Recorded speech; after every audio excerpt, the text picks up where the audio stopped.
All right, let's talk about the Ottawa Senators.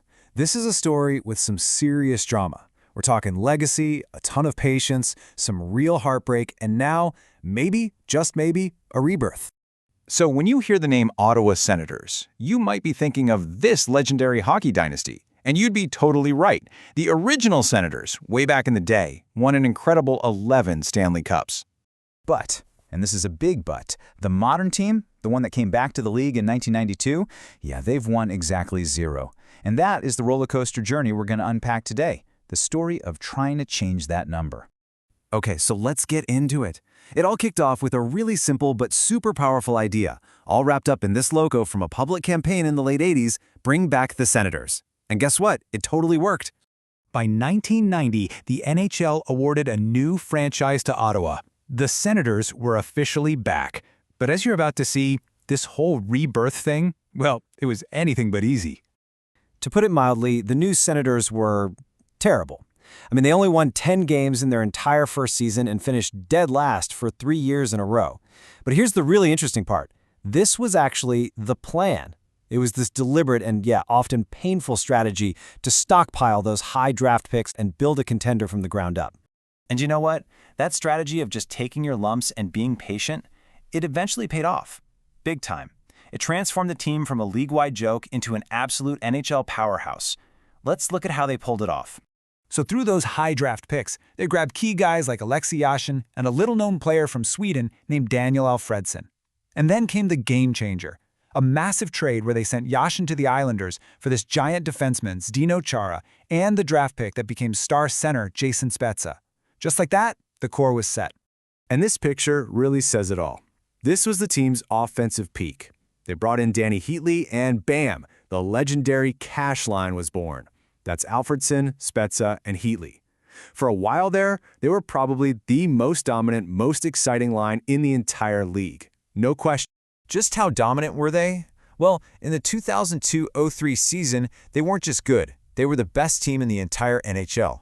They finished first overall and won the President's Trophy.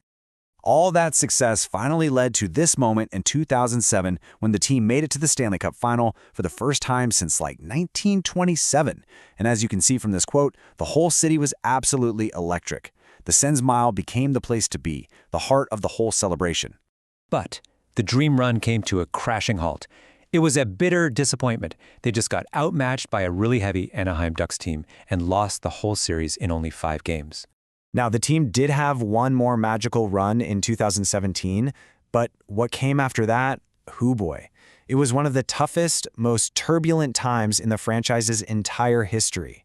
Right in the middle of a complete teardown of the team, the owner at the time, Eugene Melnyk, made this now infamous, incredibly bold promise of a future dynasty that was just around the corner.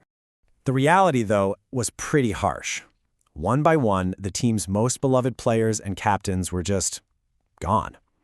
Alfredsson, Spezza, Erik Karlsson, Mark Stone. It felt like the entire soul of the team was being systematically dismantled. So yeah, this was rock bottom. All the star players were gone, plans for a new downtown arena fell apart, it was just a mess. The franchise was plunged into this deep, painful, and very public rebuild that led to a long playoff drought. But then, just when things seemed like they couldn't get any worse, a series of huge changes happened that brought a whole new sense of hope and a completely new direction for the team. Following the tragic passing of owner Eugene Melnyk, the team was put up for sale. This led to a new owner, Michael Andlauer, taking the reins in late 2023. And what's really fascinating is the contrast between the two eras. It's like night and day. The new ownership has been all about stability. A key condition of the sale was that the team had to stay in Ottawa. Period. They've reconnected with fans by bringing back beloved alumni. They've hired new management. You can just feel this massive wave of optimism.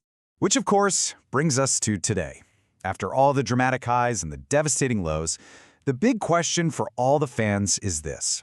Can this new chapter of stability and investment finally deliver on the promise that started with that simple campaign all the way back in 1992?